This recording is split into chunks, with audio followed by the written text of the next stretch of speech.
Hello everyone. Welcome all of you.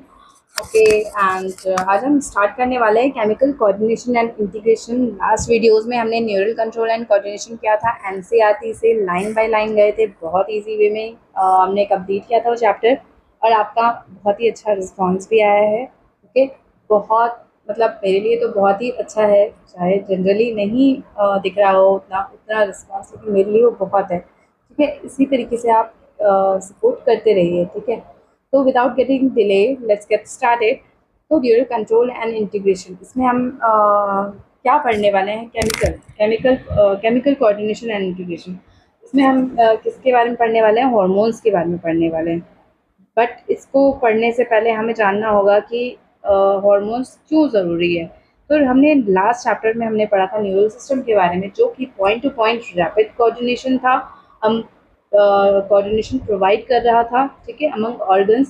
जितने भी organs है, ऑर्गन्स तक पहुंच रहा था, वो हर ऑर्गन्स के पास पहुंच रहा था न्यूरल सिस्टम। और जो इसका कोऑर्डिनेशन था वो बहुत ही फास्ट था, लेकिन उसमें एक हर जो भी अच्छी चीज़ होती है उसमें कहीं ना छोटी कमी रह जाती है। तो इसमें फास्ट होना तो अच्छी बात है, लेकिन इसके साथ साथ ये शॉर्ट लिव था। ठीक है, ये बहुत थोड़े टाइम तक रहता था।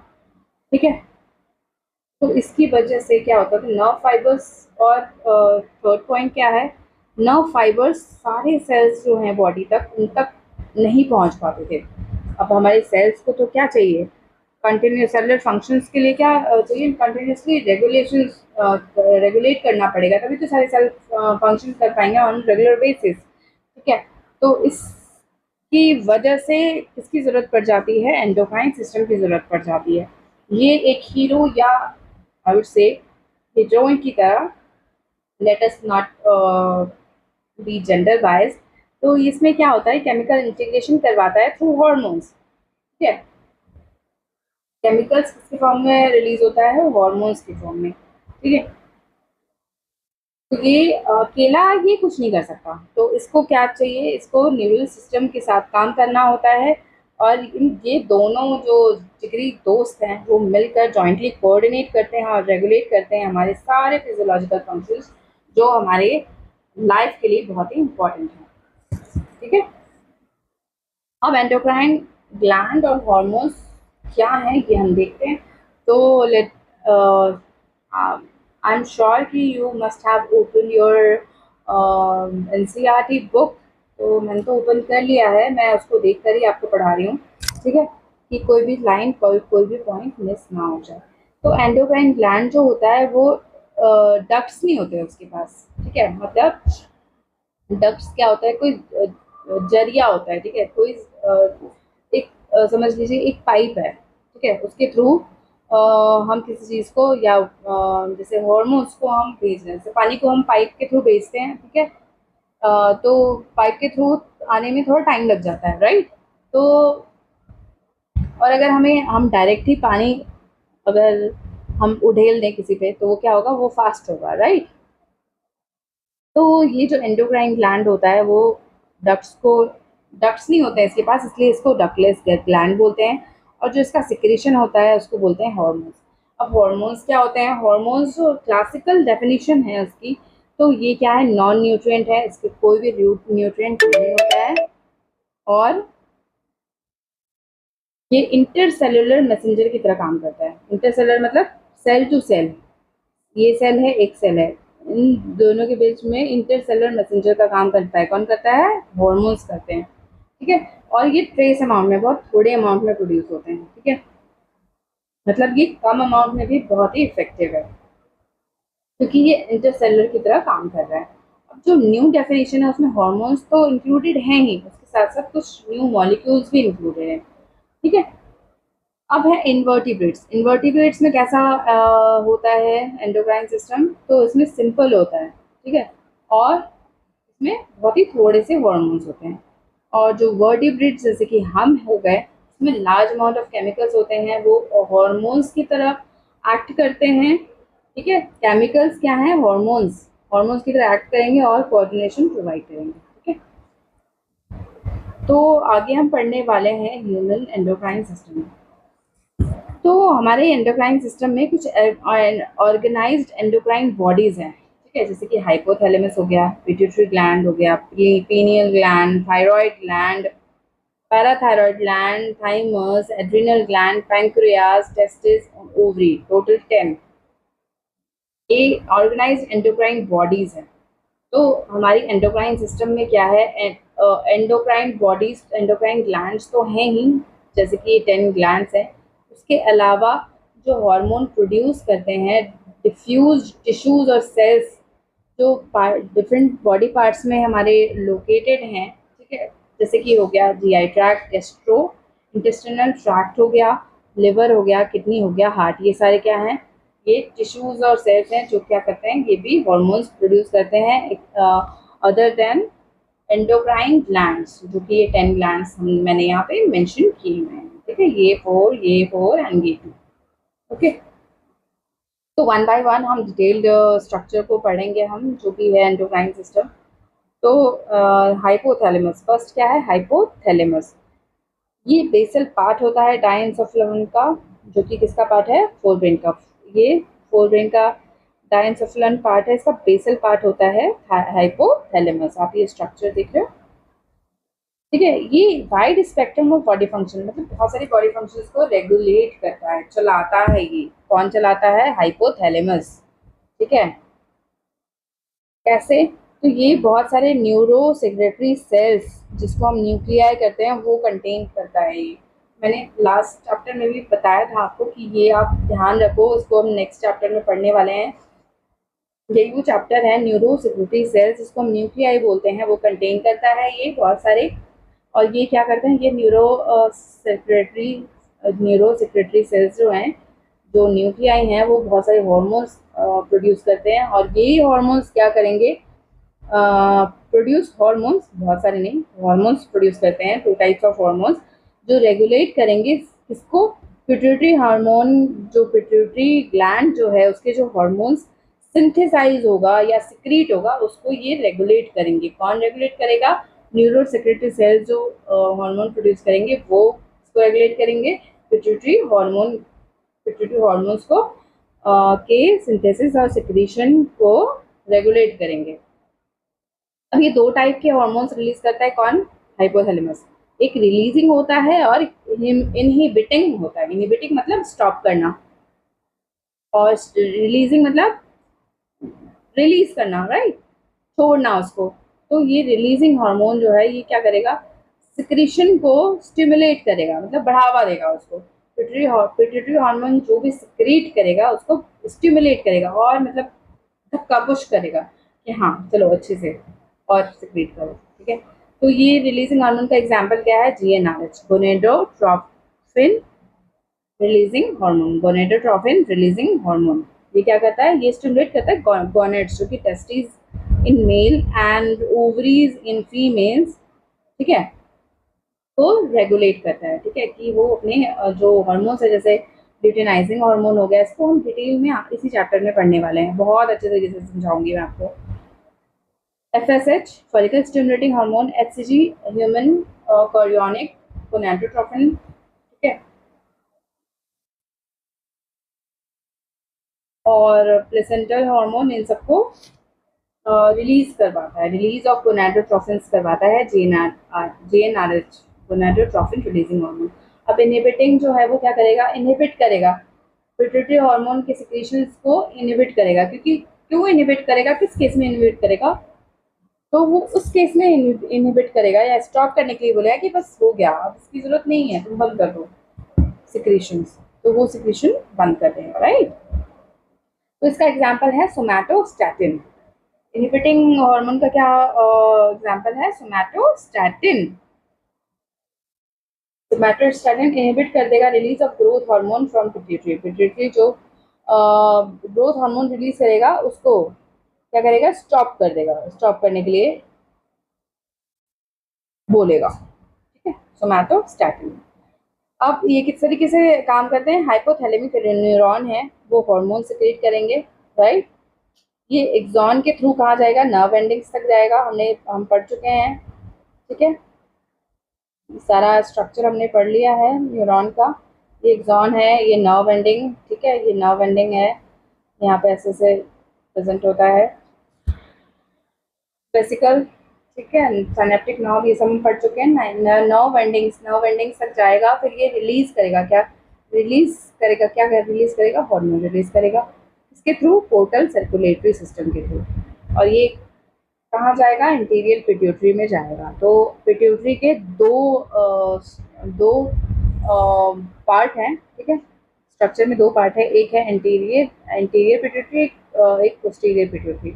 जो यहाँ हाइपोथैलेमस प्रेजेंट होता है अपने सिस्टम से, अगर वो पोर्टल सिस्टम के थ्रू अगर सिक्रेशन करवा रहा है इंटीरियर पिट्यूटरी में, तो वो कहाँ जाएगा, इंटीरियर पिट्यूटरी में जाएगा। और हाइपोथैलेमस अगर डायरेक्ट अगर उसको करना होगा तो वो कहाँ जाएगा, हार्मोन, वो पोस्टीरियर पिट्यूटरी में जाएगा। तो direct neural regulation of hypothalamus के कौन कंट्रोल करता है, पोस्टीरियर पिट्यूटरी को कौन कंट्रोल करता है, डायरेक्ट न्यूरल रेगुलेशन करता है हाइपोथैलेमस, ठीक है। अब सेकंड है पिट्यूटरी ग्लैंड।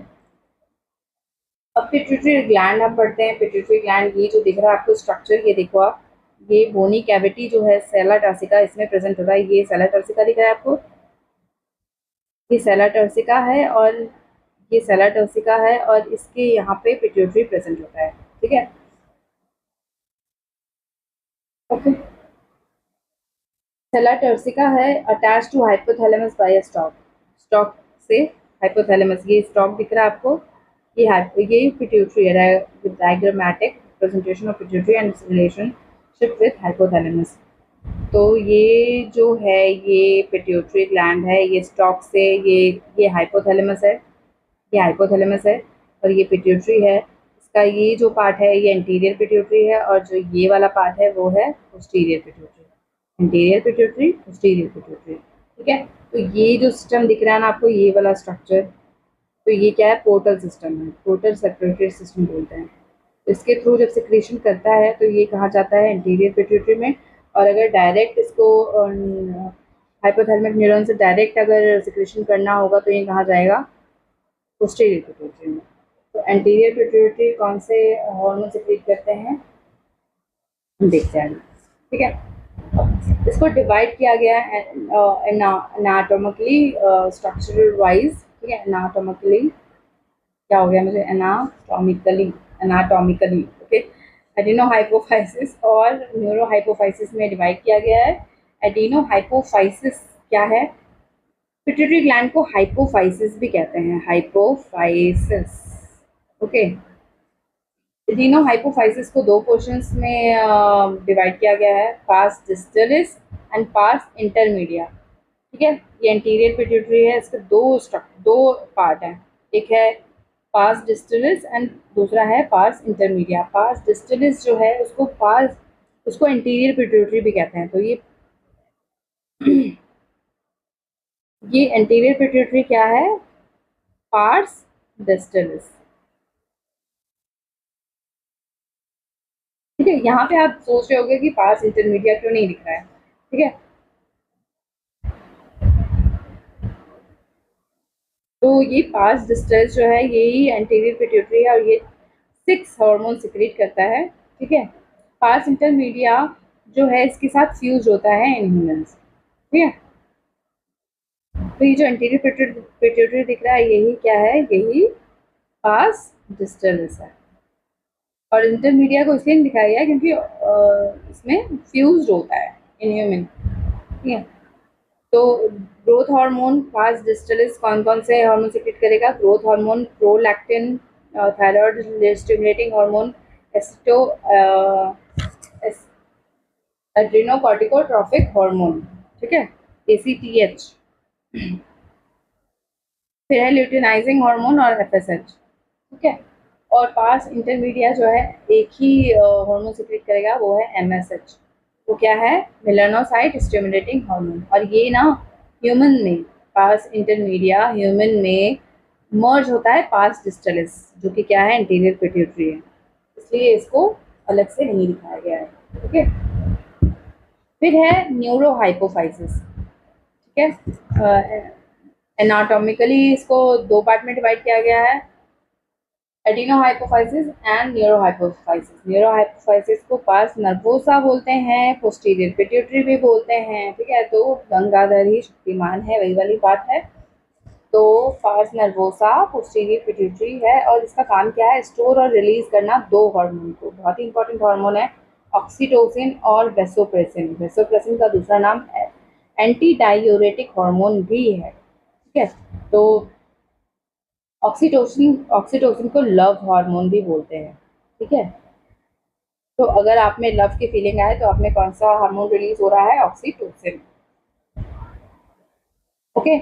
और ये दोनों जो हार्मोन है हाइपोथैलेमस सिंथेसाइज, मतलब बनाता हाइपोथैलेमस है, लेकिन एक्सोनली ट्रांसपोर्ट करता है न्यूरोहाइपोफाइसिस में। तो ये पोस्टीरियर पिट्यूटरी ही न्यूरोहाइपोफाइसिस है, ओके। न्यूरोहाइपोफाइसिस तो ये एक्सोनली, ये एक्सोन है, ये यहाँ पे सिक्रीट करता है कौन, ऑक्सीटोसिन और वेसोप्रेसिन, हाइपोथैलेमस सिंथेसाइज करके यहाँ पे ट्रांसपोर्ट करेगा। तो ऑक्सीटोसिन का क्या फंक्शन है, पहले हम ये दोनों का पढ़ लेते हैं, उसके बाद हम बाकी सारे हार्मोन्स का पढ़ेंगे। तो ऑक्सीटोसिन स्मूथ मसल्स पे काम करता है और स्टिमुलेट करता है उनका कंट्रैक्शन, ठीक है। स्मूथ मसल्स कौन से होते हैं, इनवॉल्यूटरी मसल्स होते हैं, और उनका कॉन्ट्रैक्शन किस टाइम में काम आएगा, फीमेल्स के केस में क्या होगा, विग्रस कॉन्ट्रैक्शन, कॉन्ट्रैक्शन होता है, ठीक है, बर्थ के टाइम पे। और बर्थ के टाइम, पार्चुरेशन के टाइम, ठीक है, डिलीवरी के टाइम, डिलीवरी और जो बेबी का डिलीवरी होता है उस टाइम पे विग्रस कॉन्ट्रैक्शन ऑफ यूट्रस करवाता है ताकि बेबी बाहर आ जाए डिलीवरी से। और मिल्क इंजेक्शन कराता है मेमरी ग्लैंड से, ठीक है। बेबी को फूड भी चाहिए, छोटे बेबी को कुछ भी नहीं खा सकता है, तो मेमरी ग्लैंड से मिल्क इंजेक्शन भी कौन कराता है, ऑक्सीटोसिन कराता है। वेसोप्रेसिन, वेसोप्रेसिन क्या है, किडनी पे काम करता है मेनली, और क्या करता है ये, रीअब्जॉर्प्शन कराता है, मतलब रीअब्जॉर्ब कराता है वाटर और इलेक्ट्रोलाइट्स को बाय डिस्टल ट्यूब्यूल, ठीक है, डिस्टल ट्यूब्यूल ऑफ किडनी, ठीक है, किडनी का जो डिस्टल ट्यूब्यूल है वहां से रीअब्जॉर्प्शन कराता है कौन, वेसोप्रेसिन कराता है। और जैसे रीअब्जॉर्प्शन करा दिया इसने वाटर का, तो ये इसका मतलब क्या है, ये डाययूरेसिस को प्रिवेंट कर रहा है, मतलब कम कर रहा है। डाययूरेसिस क्या होता है, डाययूरेसिस होता है एक्सेस एक्सेस प्रोडक्शन या फिर रिमूवल ऑफ यूरिन, ठीक है। तो रिड्यूसेस डाययूरेसिस, डाययूरेसिस क्या है, loss of water through urine, ठीक है। इस वजह से इसको एंटी डायूरेटिक, एंटी मतलब उसका एंटी, दुश्मन, डायूरेटिक नहीं होने देगा, डायूरेसिस नहीं होने देगा, इसलिए एंटी डायूरेटिक बोलते हैं वेसोप्रेसिन को। अब हम एक एक करके एडिनो हाइपोफाइसिस के हार्मोन्स करेंगे, ओके। ये पार्स डिस्टलिस के 6 हार्मोन्स और 1 पार्स इंटरमीडिया का हार्मोन हम स्टडी करेंगे, ओके। तो first hormone is growth hormone. इसका क्या फंक्शन है, ये ग्रोथ करवाता है, राइट। लेकिन अगर इसका ओवर सिक्रेशन हो गया तो इसमें क्या हो जाती है, नॉर्मल ग्रोथ हो जाती है, मतलब ग्रोथ बहुत ज़्यादा ही हो जाएगी, जिसकी वजह से कौन सा डिजीज़ हो जाता है, गिगैंटिज्म, जिसमें कि ग्रोथ, सेल की ग्रोथ बहुत ज़्यादा हो जाती है, ठीक है, और जियांट जैसा दिखता है, गिगैंटिज्म बोलते हैं इसको, ओके। फिर अगर लो सिक्रेशन हो गया तब भी मुसीबत, राइट। किसी भी चीज़ का अगर बहुत ज़्यादा यूज़ कर किसी भी चीज़ की अति कहते हैं अच्छा नहीं होता, और कोई भी चीज़ अगर ज़रूरत से कम है तो भी अच्छी नहीं होती। तो लो सिक्रेशन अगर हो गया ग्रोथ हार्मोन का किसी भी एबनॉर्मलिटी की वजह से, तो इसमें क्या हो जाएगा, स्टंटेड ग्रोथ हो जाएगा, मतलब कि इसमें क्या होता है कि ग्रोथ रुक जाती है, ठीक है, जितनी ग्रोथ होनी है उतनी हो गई, और फिर मतलब जितनी होनी चाहिए एक्चुअल में उतनी नहीं होगी, ठीक है, थोड़ी बहुत ग्रोथ हो जाएगी और फिर रुक जाएगी, स्टंटेड ग्रोथ कहते हैं इसको। और इस डिजीज़ का नाम क्या है, इसको बोलते हैं पिट्यूटरी ड्वार्फिज्म, बोनापन आ जाता है पिट्यूटरी के मैल फंक्शन की वजह से। फिर है एक्सेस सिक्रेशन अगर हो गया एडल्ट में, स्पेशली इन मिडिल एज, तो इसको क्या हो जाता है, एग्रोमेगली नाम का एक डिजीज़ है वो हो जाता है। ये एग्रोमेगली है क्या, तो सीवियर डिसफिगरमेंट हो जाता है, जैसा फेस होना चाहिए, जैसा शेप होना चाहिए, ये स्पेशली फेस में होता है। तो इसमें ये एक्रोमेगली में बहुत ज़्यादा डिसफिगरमेंट हो जाती है और अर्ली स्टेजेस में डिटेक्ट भी नहीं हो पाता। और जब तक कि एक्सटर्नल फीचर्स नोटिसेबल नहीं हो जाते तब तक ये कुछ भी कोई नोटिस नहीं कर पाता है। फिर है नेक्स्ट हार्मोन हमारा प्रोलैक्टिन, जो जिसका क्या फंक्शन है, प्रोलैक्टिन का फंक्शन है कि ग्रोथ करवाता है मेमोरी ग्लैंड्स का, मेमोरी ग्लैंड्स का ग्रोथ करवाता है इन फीमेल्स। और जैसे फॉर्मेशन ऑफ मिल्क की ज़रूरत होती है चाइल्ड बर्थ के बाद, तो उसमें ये फॉर्मेशन ऑफ मिल्क भी कराता है और ग्रोथ भी कराता है मेमोरी ग्लैंड का। फिर है नेक्स्ट हार्मोन हमारा थायराइड स्टिमुलेटिंग हार्मोन। इसका क्या फंक्शन है, ये सिंथेसिस और सिक्रेशन कराता है थायराइड हार्मोन का। तो ये इसका नाम ही है थायराइड स्टिमुलेटिंग हार्मोन। तो इसलिए क्या करेगा, थायराइड हार्मोन को थायराइड ग्लैंड से सिंथेसाइज कराएगा और फिर इसका सिक्रेशन कराएगा, राइट। फिर नेक्स्ट हार्मोन इज एड्रेनोकॉर्टिकोट्रॉफिक हार्मोन। इसमें क्या होता है, इसका क्या फंक्शन है, ये स्टिमुलेट करता है सिंथेसिस, मतलब बनाता है और सिक्रीट करवाता है किसका, स्टेरॉयड हार्मोन का, जिसको ग्लूकोकॉर्टिकॉइड बोलते हैं, ठीक है। ग्लूकोकॉर्टिकॉइड हार्मोन का ग्लूकोकॉर्टिकॉइड का सिंथेसिस और सिक्रीशन कौन कराता है, एड्रेनोकॉर्टिकोट्रॉफिक हार्मोन। और ये कहाँ से सिक्रीट कराता है, एड्रेनल कॉर्टेक्स, जो कि कहाँ पे प्रेजेंट होता है, किडनी में। किडनी के दो पार्ट्स होते हैं, एक होता है एड्रिनल मेडुला, जो कि हम आगे पढ़ेंगे, ठीक है, और एक एड्रिनल कॉर्टेक्स। तो एड्रिनल कॉर्टेक्स से ग्लूकोकॉर्टिकॉइड को कौन रिलीज कराएगा, कौन सिंथेसाइज और सिक्रीट करवाएगा, एड्रेनोकॉर्टिकोट्रॉफिक हार्मोन। फिर नेक्स्ट है ल्यूटिनाइजिंग हार्मोन और follicle stimulating hormone. Follicle stimulating hormone, ठीक है, ये है। तो इसका क्या फंक्शन है, इन दोनों का फंक्शन है कि ये स्टिमुलेट कराते हैं गोनाडल एक्टिविटी, जो सेक्स ग्लैंड्स होते हैं, जो गोनाड्स होते हैं, उसकी एक्टिविटीज़ को ये स्टिमुलेट करते हैं, ये ल्यूटिनाइजिंग हार्मोन और फॉलिकल स्टिमुलेटिंग हार्मोन। इसलिए इनको क्या कहा जाता है, इनको गोनेडोट्रोफिन्स कहा जाता है, क्योंकि ये गोनाडल एक्टिविटी को स्टिमुलेट करते हैं। अब मेल में और फीमेल में इन दोनों का क्या रोल है वो देखते हैं हम। तो मेल में क्या होता है, ल्यूटिनाइजिंग हार्मोन जो है ये स्टिमुलेट कराएगा सिंथेसिस और सिक्रेशन कराएगा, या बनाएगा भी और सिक्रीट भी कराएगा, क्या, एंड्रोजेंस फ्रॉम गोनाड्स, जो कि टेस्टिस है इन मेल। और एफएसएच, जो एलएच ने ये एंड्रोजन बना दिए हैं, इस एंड्रोजन के साथ ये एफएसएच मिलके क्या कराएगा, स्पर्मेटोजेनेसिस करवाएगा, मतलब कि फॉर्मेशन ऑफ स्पर्म्स करवाएगा ये एफएसएच और एंड्रोजन दोनों मिलकर क्या कराएंगे, स्पर्मेटोजेनेसिस कराएंगे। फीमेल्स में क्या होता है इसका रोल, फीमेल्स में ल्यूटिनाइजिंग हार्मोन इंड्यूस कराते हैं ओव्यूलेशन मतलब रिलीज ऑफ एग, ठीक है, ओव्यूलेशन मतलब release of egg. Luteinizing hormone जो है ओव्यूलेशन कराएगा फुल्ली मैच्योर फॉलिकल्स का, जो कि है ग्राफियन फॉलिकल, और मेंटेन करेगा कॉर्पस ल्यूटियम को। कॉर्पस ल्यूटियम कब फॉर्म होता है, जैसे कि ये ग्राफियन फॉलिकल है, इसमें ये फूटा और इसमें से एग रिलीज हो गया, तो एग रिलीज हो गया तो ये क्या हो गया, रप्चर्ड ग्राफियन फॉलिकल हो गया। रप्चर्ड ग्राफियन फॉलिकल ये डेवलप करने लगेगा, और इसके डेवलपमेंट में कौन मेंटेन करने में इसको कौन हेल्प कराता है, luteinizing hormone in case of females, ठीक है। ये कैसे बनता है, फॉर्म फ्रॉम रेमेनेंट्स, जो बचे हुए रह जाते हैं ना ओव्यूलेशन के बाद ग्राफियन फॉलिकल, उससे ये कॉर्पस ल्यूटियम बन जाता है, और इसको मेंटेन कौन करता है, ल्यूटिनाइजिंग हार्मोन। ल्यूटियम है ना इसका, इसके नाम है कॉर्पस ल्यूटियम, तो ल्यूटिनाइजिंग हार्मोन इसको मेंटेन करेगा। अब एफएसएच का क्या रोल है फीमेल में, तो फॉलिकल स्टिमुलेटिंग हार्मोन स्टिमुलेट करता है, जैसे कि नाम ही है, ग्रोथ और डेवलपमेंट करवाता है ओवेरियन फॉलिकल का। ग्रोथ और डेवलपमेंट किसका कराता है, ओवेरियन फॉलिकल का, फॉलिकल स्टिमुलेटिंग हार्मोन। जो नेक्स्ट हार्मोन है हमारा वो है मेलानोसाइट स्टिमुलेटिंग हार्मोन, जो कि हमारा पार्स इंटरमीडिया का हार्मोन है। ये मेलानोसाइट्स जो कि पिगमेंटेशन कराते हैं, जो सेल्स मेलानिन कंटेनिंग सेल्स जो होते हैं उन पे एक्ट करता है, और पिगमेंटेशन जो है स्किन का उसको रेगुलेट करता है, मेलानोसाइट स्टिमुलेटिंग हार्मोन। फिर जो है हमारा ऑक्सीटोसिन, ऑक्सीटोसिन किसका हार्मोन था, न्यूरो हाइपोफाइसिस का, जिसको पार्स नर्वोसा भी कहते हैं, राइट, ऑक्सीटोसिन और वेसोप्रेसिन।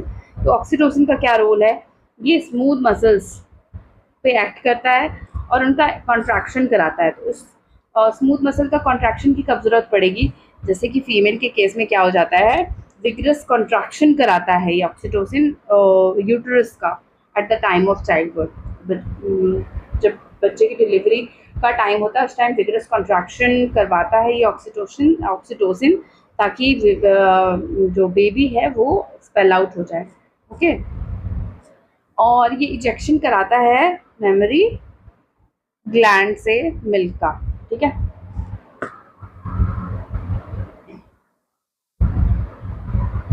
Milk ejection. ठीक है, यहाँ पे एक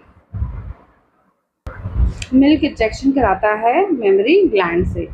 फॉर्मेशन कौन करा रहा था? प्रोलैक्टिन। और इजेक्शन कौन कराएगा? ऑक्सीटोसिन। तो इसमें आप कंफ्यूज मत होना, प्रोडक्शन फॉर्मेशन प्रोलैक्टिन कराता है और इजेक्शन कौन कराता है? मेमोरी ग्लैंड कराता है। ठीक है, फिर है वेसोप्रेसिन, ये सेकेंड हार्मोन है उसका और पार्स नर्वोसा का। ठीक है, वेसोप्रेसिन जिसको हम एंटी डायूरेटिक हार्मोन भी बोलते हैं। तो इसका नाम इसके वर्क पे डिपेंड करता है कि क्यों इसको एंटी डायूरेटिक हार्मोन बोला गया है वेसोप्रेसिन को। ठीक है, ये किडनी पे मेनली एक्ट करता है। किडनी पे, किडनी का क्या काम क्या है? ठीक है, फिल्टर करना ब्लड को और जो भी एक्सक्रीटा है उसको यूरिन के थ्रू पास कराना, एक्सपेल आउट करना। ठीक है, तो ये वेसोप्रेसिन क्या काम करता है? रीएब्जॉर्प्शन कराता है वाटर और इलेक्ट्रोलाइट्स का by distal convoluted distal tubules. ठीक है, डिस्टल ट्यूब्यूल से क्या कराता है? वाटर और इलेक्ट्रोलाइट्स का रीएब्जॉर्प्शन कराता है। मतलब अगर रीएब्जॉर्प्शन नहीं कराए तो क्या होगा? वाटर इलेक्ट्रोलाइट डिस्टल ट्यूब्यूल से निकल जाएंगे। ठीक है, तो ये उसको रीएब्जॉर्ब कराता है, तो ये जो वाटर और इलेक्ट्रोलाइट्स हैं वो दोबारा से बॉडी में रह जाती है। ठीक है, अब ये क्या करता है वेसोप्रेसिन इस तरीके से? ये डायूरेसिस क्या होता है? Loss of water through urine, loss of water through urine. ठीक है, ये इसको प्रिवेंट करता है वेसोप्रेसिन। क्यों? क्योंकि उसने रीअब्जॉर्प्शन करा दिया वाटर और इलेक्ट्रोलाइट्स का, तो इसलिए इसको एंटी डायूरेटिक हार्मोन बोलते हैं। राइट, तो इसके फंक्शन पे इसका नाम भी डिपेंड करता है। अगर इम्पेयरमेंट हो गई, मतलब कोई भी खराबी आ गई, affective impairment of affect synthesis और रिलीज फ्रॉम किडनी। ठीक है, जो अगर इम्पेयरमेंट हो जाएगा इसमें तो क्या हो जाएगा? सिंथेसिस और रिलीज ऑफ एडीएच में अगर इम्पेयरमेंट आ गया, खराबी आ गई फ्रॉम द किडनी, तो किडनी क्या होगा? किडनी से वाटर लॉस और डिहाइड्रेशन हो जाएगा, जिसकी वजह से एक डिजीज कॉज होता है, इसको बोलते हैं डायबिटीज इंसिपिटस। ठीक है, क्योंकि वो ये एब्जॉर्प्शन कराएगा और अगर ये इसमें कुछ खराबी आ गई तो ये री एब्जॉर्प्शन कराना बंद कर देगा, तो इससे क्या हो जाएगा? वाटर लॉस और डिहाइड्रेशन हो जाएगा, जिसकी वजह से डायबिटीज इंसिपिटस हो जाएगा, insipidus. Then our next gland is pineal gland. अब पीनियल ग्लैंड हम देख लेते हैं फिगर में, कहाँ पे है ये पीनियल ग्लैंड? यहाँ पे है, डॉर्सल साइड। डॉर्सल मीन्स ये फोर ब्रेन है हमारा। ठीक है, ये फोर ब्रेन है,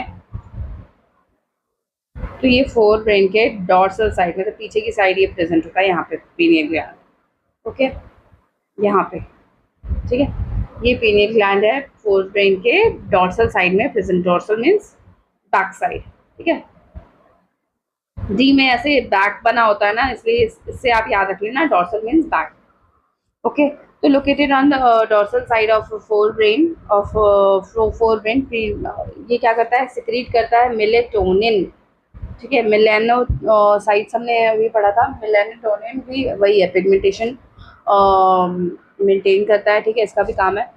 और इसका दूसरा काम क्या है? ये 24 आवर डायर्नल रिदम जो है हमारी बॉडी का, स्लीप वेक साइकिल और बॉडी टेम्परेचर इसको कहते हैं। 24 आवर डायर्नल रिदम को मेंटेन करने का काम कौन करता है? Pineal gland. क्यों? क्योंकि ये सिक्रीट करता है मेलेटोनिन। और ये और भी इसके फंक्शन है, तो मेन फंक्शन है 24 आवर डायर्नल रिदम का, स्लीप वेक साइकिल जैसे कि हो गया, और बॉडी टेम्परेचर, ये सारा क्या है? डायर्नल या 24 आवर रिदम साइकिल बोलते हैं इसको। ठीक है, और इसको जो दूसरा काम है वो मेटाबॉलिज्म को इन्फ्लुएंस करता है। पिगमेंटेशन को मैंने अभी आपको बताया, मेंस्ट्रुअल साइकिल इन फीमेल्स को मेंटेन करता है, इन्फ्लुएंस करता है और डिफेंस कैपेबिलिटी भी है इसमें, ठीक है। तो ये सारा ये इन्फ्लुएंस करता है कौन, पीनियल ग्लैंड। फिर है थायराइड ग्लैंड। थायराइड ग्लैंड किस फंक्शन करता है, तो tier compose of two lobes दिख रहा है यहाँ पे आपको, ये एक लोब, ये दूसरा लोब, ये दो लोब्स होते हैं located on either side of trachea. ये है ट्रेकिया, ये आप फिगर में देख रहे हो, ये है ट्रेकिया। ट्रेकिया के आइदर साइड में ये दो लोब्स प्रेजेंट है, यही है क्या है, thyroid gland. Lobes are connected with a thin flap of connective tissue. Thin flap ये दिख रहा है, ये थिन फ्लैप से कनेक्टेड होते हैं दो लोब्स, इसको बोलते हैं इस्थमस। इस्थमस, ओके, इस्थमस बोलते हैं इसको। कंपोज्ड ऑफ फॉलिकल्स, ये फॉलिकल्स दिख रहे हैं आपको ऐसे ऐसे राउंड राउंड सा, ये क्या है, फॉलिकल्स है। और स्ट्रोमल टिश्यूज होते हैं इसमें, ठीक है। और each thyroid follicle is composed of follicular cells. जो फॉलिकुलर टिश्यू है, फॉलिकल्स होंगे, वो फॉलिकुलर सेल को रखेंगे उसके फॉलिकल्स में। हर थायराइड फॉलिकल में क्या होगा, फॉलिकुलर सेल होगा और उसमें एक कैविटी होगी, ठीक है, एक कैविटी होगी, ठीक है। दीज फॉलिकुलर सेल सिंथेसाइज, ये फॉलिकुलर सेल्स जो हैं, जो फॉलिकल्स में प्रेजेंट होंगे, ओके, थायराइड फॉलिकल में, तो ये क्या करेंगे, ये सिक्रीट करेंगे दो हार्मोन्स, एक तो T4 और एक T3। T4 क्या है, टेट्रा आयोडो थायरोनिन इसका दूसरा नाम है, और एक और नाम है थायरोक्सिन। ये दोनों ही नाम इसी के हैं T4 के।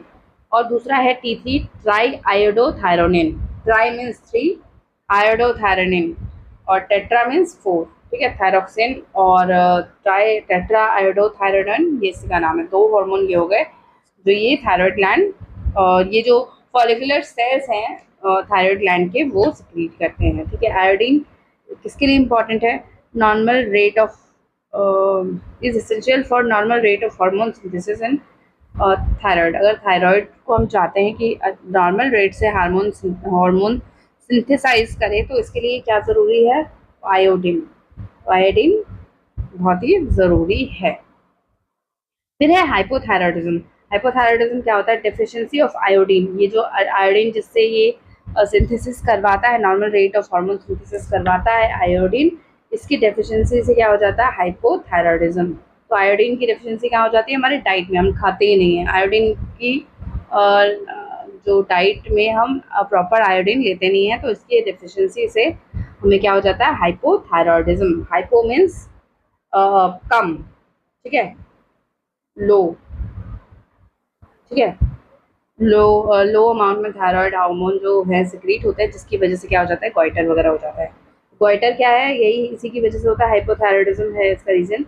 इसमें थायराइड हार्मोन का एनलार्जमेंट हो जाता है। ये क्यों होता है, आयोडीन डेफिशिएंसी से होता है।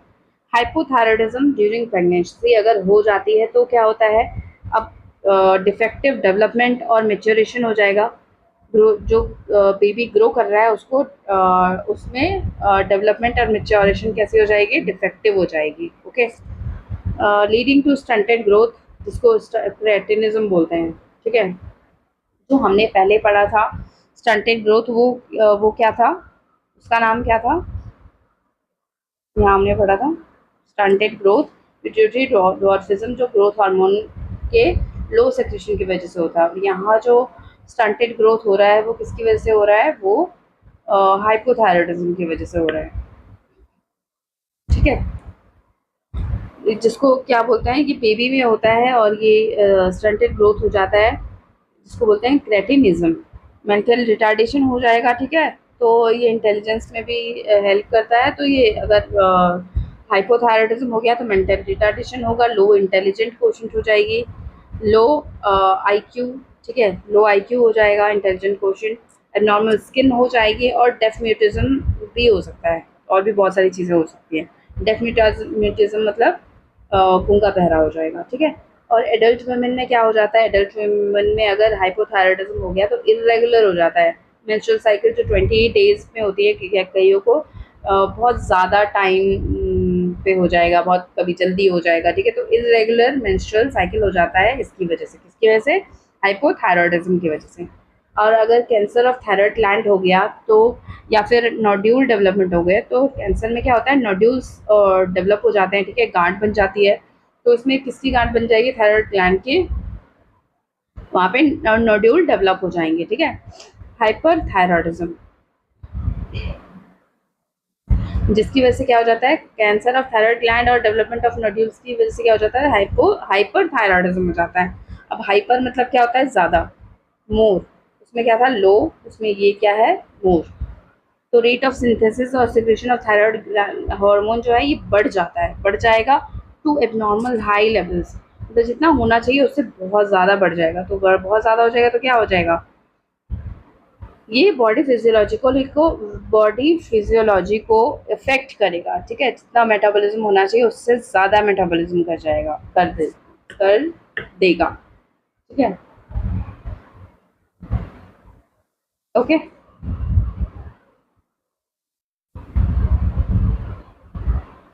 Due to cancer of the thyroid gland or due to development of nodules of the thyroid gland, rate of synthesis or secretion of thyroid hormone is increased to high level, ठीक है।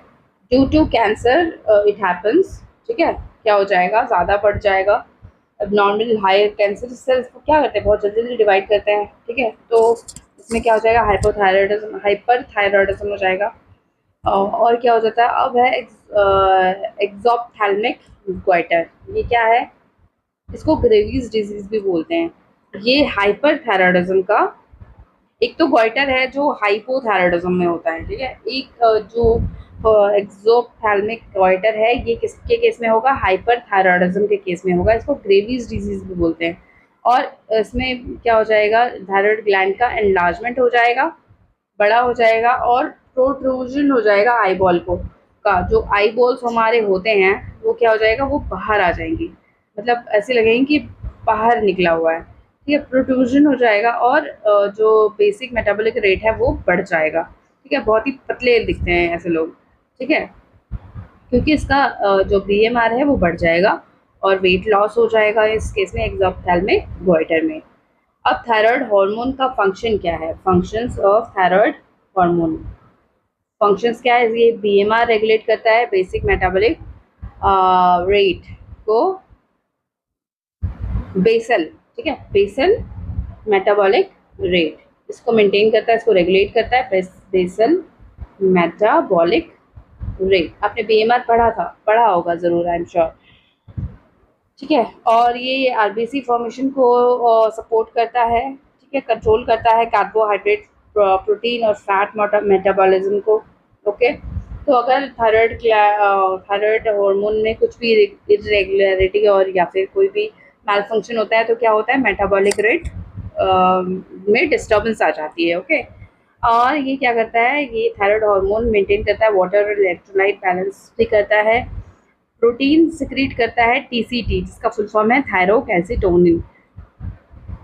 तो ये क्या होता है, ये इससे ब्लड कैल्शियम लेवल को मेंटेन करता है। ये ब्लड कैल्शियम, जब ब्लड में कैल्शियम लेवल बढ़ जाता है तो उसको ये कम कर देता है, टीसीटी को सिक्रीट करके, थायरोड कैल्सिटोनिन को रिलीज करके ये ब्लड में जो कैल्शियम लेवल्स हैं उसको कम कर देता है।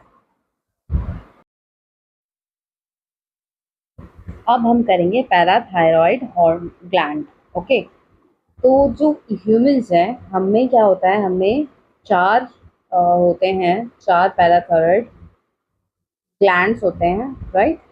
इसमें जो थायरॉयड ग्लैंड है उसके सामने हमने देखा, थायरॉयड ग्लैंड जो है वो ट्रेकिया के वहाँ पे था, ठीक है, कहाँ पे था, ट्रेकिया के आसपास है ना, on either side of the, ये ट्रेकिया है और इसके दोनों साइड ये टू लोब्स थे किसके, थायरॉयड ग्लैंड के। तो इसके बैक साइड में क्या होता है, इसी ट्रेकिया के बैक साइड में क्या होता है, ये पैराथायरॉयड ग्लैंड्स होते हैं। Back side of thyroid gland क्या होता है, पैराथायरॉयड ग्लैंड होता है, one pair each in the two lobes of thyroid gland, ठीक है। तो one pair means two, right, दो होंगे, दो pair, one pair each, one, जैसे एक पेयर है, एक एक ये है लोब, उसमें दो पैराथायरॉयड ग्लैंड होंगे, ठीक है। ये एक लोब है, इसमें दो होंगे, तो टोटल कितने हो गए, चार हो गए। पैराथायरॉयड ग्लैंड कितने हो गए, चार हो गए इन ह्यूमन। ओके,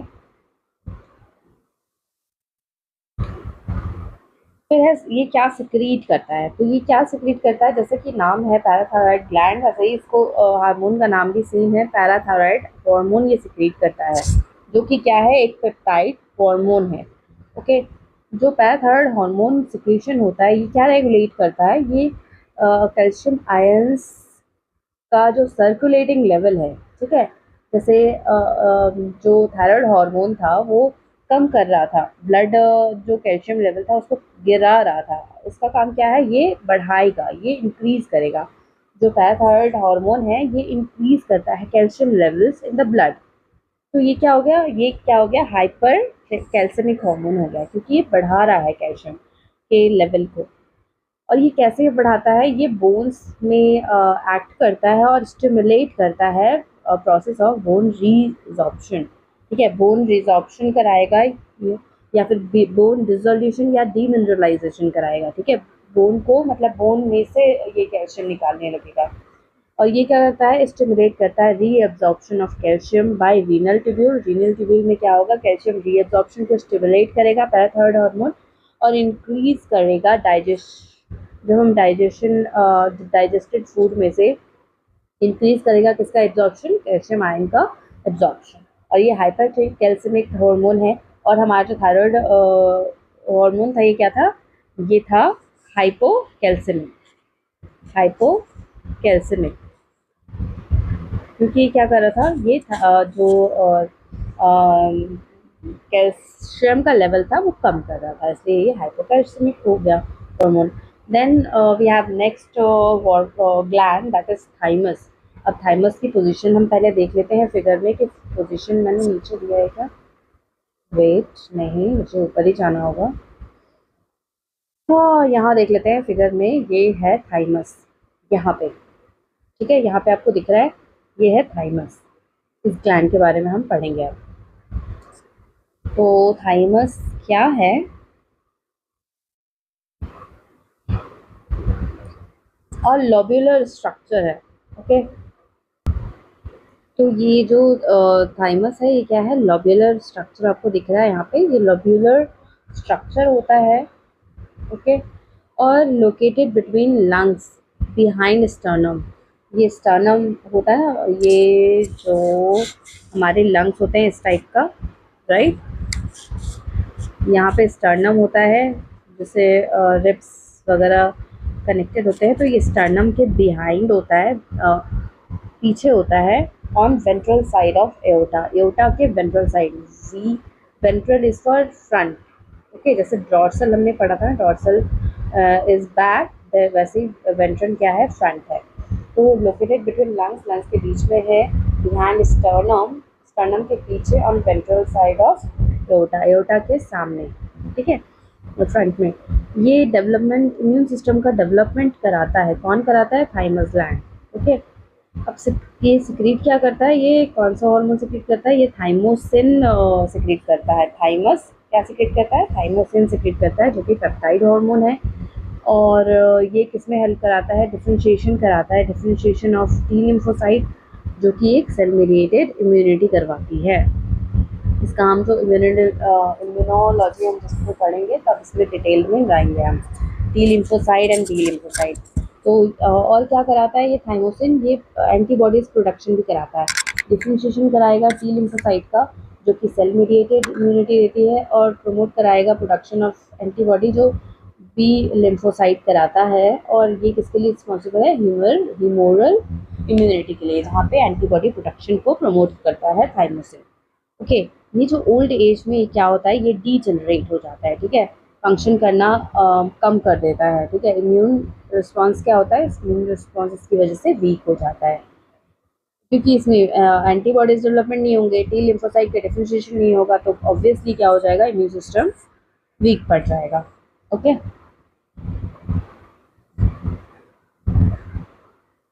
इसमें क्या हो जाएगा, decreased thymosin production, production. Okay, ऐसे हो जाएगा। इसका वन पेयर होता है, मतलब टू होते हैं, two in number and one pair. One at interior part, ये क्या हो गया, वेट, इसके बारे में पढ़ रहे थे। अब जो नेक्स्ट हार्मोन है वो नेक्स्ट ग्लैंड है हमारा, वो है adrenal gland. Okay, adrenal gland का एक पेयर होता है, एक पेयर मतलब टू होता है नंबर में, ठीक है। One at interior, interior means front, interior का ऑपोजिट पोस्टीरियर, ठीक है। ये किडनी दिख रहा है, ऐसा लग रहा है ना कि इसने विंटर कैप पहनी हुई है, राइट। तो ये विंटर कैप और कुछ नहीं है, वो क्या है, एड्रिनल ग्लैंड है। Okay, one at interior, interior मतलब फ्रंट पोर्शन में होता है, किडनी के इंटीरियर पार्ट में होता है। ये एड्रिनल ग्लैंड दोनों किडनी में होता है एक एक, तो ये वन पेयर होता है। इसमें टू टाइप्स के टिश्यू होते हैं एड्रिनल ग्लैंड में, ग्लैंड के टू टाइप्स ऑफ टिश्यू होते हैं। फर्स्ट है एड्रिनल मेडुला एंड दूसरा है एड्रिनल कॉर्टेक्स। तो हम फिगर में देख लेते हैं। एड्रिनल कॉर्टेक्स की जो आउटर पोर्शन है टिश्यू का, वो है एड्रिनल कॉर्टेक्स, और जो सेंटर वाला है पोर्शन, उसको एड्रिनल मेडुला। मेडुला कैसे हम लर्न कर सकते हैं, ये मेडुला इज कॉल्ड मिड, और ये सेंटर में प्रेजेंट होगा, ठीक है। तो ये साइड वाला कॉर्टेक्स, कॉर्टेक्स हमेशा हमेशा साइड में ही प्रेजेंट होता है, इसलिए इसका नाम है एड्रिनल कॉर्टेक्स। ओके, अब हम अच्छे से पढ़ते हैं दोनों टिश्यूज है क्या।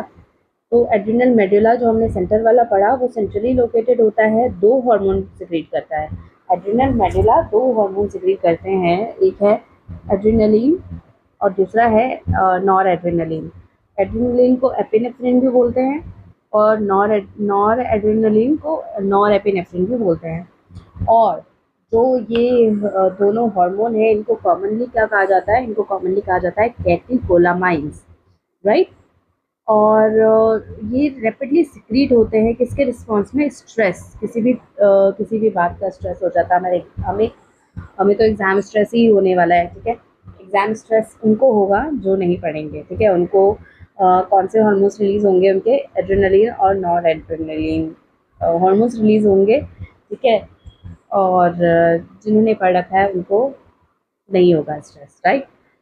और इमरजेंसी सिचुएशन में, इमरजेंसी सिचुएशन क्या हुआ, मान लीजिए आपके सामने कोई टाइगर आ गया, तो आप क्या करोगे, आप रिलैक्स तो फील नहीं करोगे, आप उस टाइम में मेडिटेशन तो नहीं करने लगोगे कामनेस के लिए। उस टाइम में क्या होगा, उसकी आपकी जो हार्मोन्स है वो एक्टिवेट हो जाएंगे और रिलीज होने लग जाएंगे, और वो बोलेंगे कि भागो, या तो लड़ो या फिर भागो, तो फाइट और फ्लाइट। तो इसको क्या कहते हैं, हार्मोन, फाइट और फ्लाइट हार्मोन भी कहते हैं किसको, कैटेकोलामाइंस को।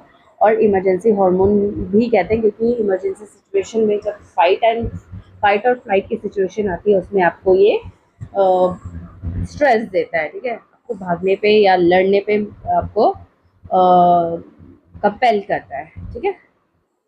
और इससे क्या होता है, हम इमरजेंसी सिचुएशन में क्या हो जाते हैं, अलर्ट हो जाते हैं। हमारे जो प्यूपिल हैं, ठीक है, आईज में जो प्यूपिल है, जो कंस्ट्रिक्ट या फिर डायलेट करता है, तो ये क्या हो जाता है, अलर्टनेस की वजह से ये हमारा डायलेट हो जाता है, मतलब फैल जाता है। पाइलो इरेक्शन क्या होता है, जो रोंगटे खड़े हो जाते हैं ना, उसी को कहते हैं पाइलो इरेक्शन। जो हैंड्स एंड लेग्स में आपके बाल हेयर होते हैं, वो रोंगटे खड़े हो जाते हैं, ठीक है। स्वेटिंग, पसीने आने लगते हैं इमरजेंसी सिचुएशन में, राइट। एग्ज़ाम जैसे अगर नहीं पढ़ा है, एग्ज़ाम है, तो आपके क्या हो जाएंगे, छक्के छूट जाएंगे, ठीक है, आपकी स्वेटिंग होने लग जाएगी, हार्ट बीट इंक्रीज हो जाएगी कि अरे अब लिखना क्या है, क्या क्वेश्चन है, तो क्वेश्चन ही समझ में नहीं आ रहा है, ठीक है। स्ट्रेंथ ऑफ हार्ट कॉन्ट्रैक्शन बढ़ जाता है, हार्ट कॉन्ट्रैक्शन क्या करेगा, बढ़ जाएगा, और रेस्पिरेशन का जो रेट है वो भी बढ़ जाता है, ठीक है, सब कुछ बढ़ जाता है।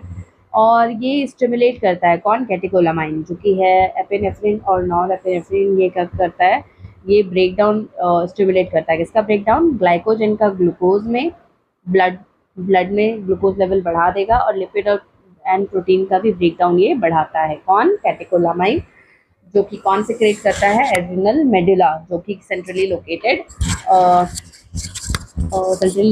टिश्यू पार्ट है, राइट। अब हम देखते हैं कि एड्रिनल कॉर्टेक्स की क्या खासियत है। ये आउटसाइड होता है, ये एड्रिनल मेडुला सेंटर में है, इसके आउटसाइड में क्या होगा, एड्रिनल कॉर्टेक्स होगा, राइट। अंडर प्रोडक्शन अगर हार्मोन का हो गया, अगर ये अंडर प्रोडक्शन हो गया मतलब जितनी प्रोडक्शन की ज़रूरत है उतना नहीं हुआ, तो इसमें क्या हो जाएगा, इसमें कार्बोहाइड्रेट मेटाबॉलिज्म को फ़र्क पड़ेगा, उसका उसके मेटाबॉलिज्म में दिक्कतें आ जाएंगी, एक्यूट वीकनेस आ जाएगा, वीकनेस आ जाएगी और फिटीग, है ना, चक्कर वगैरह आने लगेंगे। इसी इसी डिजीज़ को क्या कहते हैं, एडिसन्स डिजीज़, जिसमें क्या होगा, under production of adrenal cortex के जो हॉर्मोन्स हैं उसकी वजह से ये क्या हो जाएगा, एडिसन्स डिजीज हो जाएगा, राइट। जो ये एड्रिनल कॉर्टेक्स है, इसके थ्री लेयर्स हैं। जो फर्स्ट है वो zona reticularis, then second is zona fasciculata and third is zona glomerulosa, क्योंकि ग्लोमेरुलस में प्रेजेंट होता है इसलिए इसका नाम है जोना ग्लोमेरुलोसा। तो ये जो है रेटिकुलरिस वो है इनर पार्ट, जैसे ये है, इसका इनर पार्ट होगा रेटिकुलर्स, RFT करके आप याद रख सकते हो, R for reticularis, F for fasciculata and RFG and G is for glomerulosa. Okay, glomerulosa जो होगा वो आउटर पार्ट है। ओके, बहुत सारे हॉर्मोन्स ये सिक्रीट करता है, कौन, कॉर्टेक्स, एड्रिनल कॉर्टेक्स, उसको कॉमनली हम क्या कहते हैं, कॉर्टिकॉइड्स कहते हैं, राइट। Corticoids, okay. अब जो पहला है वो है ग्लूकोकॉर्टिकॉइड्स और दूसरा है मिनरलोकॉर्टिकॉइड्स। दोनों में कॉर्टिकॉइड्स है, दोनों में कॉट है, इसका मतलब कॉट जिसमें भी होगा वो कौन रिलीज करेगा, एड्रिनल कॉर्टेक्स, क्योंकि कॉर्टेक्स में भी कॉट है और इनके हार्मोन्स में भी कॉट प्रेजेंट होगा, राइट। तो ग्लूकोकॉर्टिकॉइड्स का क्या फंक्शन है, ये कार्बोहाइड्रेट मेटाबॉलिज्म कराता है, और जो मेन हमारा ग्लूकोकॉर्टिकॉइड है वो क्या है, वो है cortisol. Cortisol is the main glucocorticoids. अब second hormone that is secreted by adrenal cortex is mineralocorticoid. Mineralocorticoid क्या करता है, ये वाटर और इलेक्ट्रोलाइट के बैलेंस को रेगुलेट करता है, राइट। और जो मिनरलोकॉर्टिकॉइड का अगर एग्जांपल बोले या फिर बोले कि मेन मिनरलोकॉर्टिकॉइड्स कौन सा है, तो एल्डोस्टेरॉन होगा आपका आंसर। और फिर थर्ड कैटेगरी जो है वो एंड्रोजेनिक स्टेरॉइड्स की है। एंड्रोजेनिक स्टेरॉइड्स क्या कराते हैं,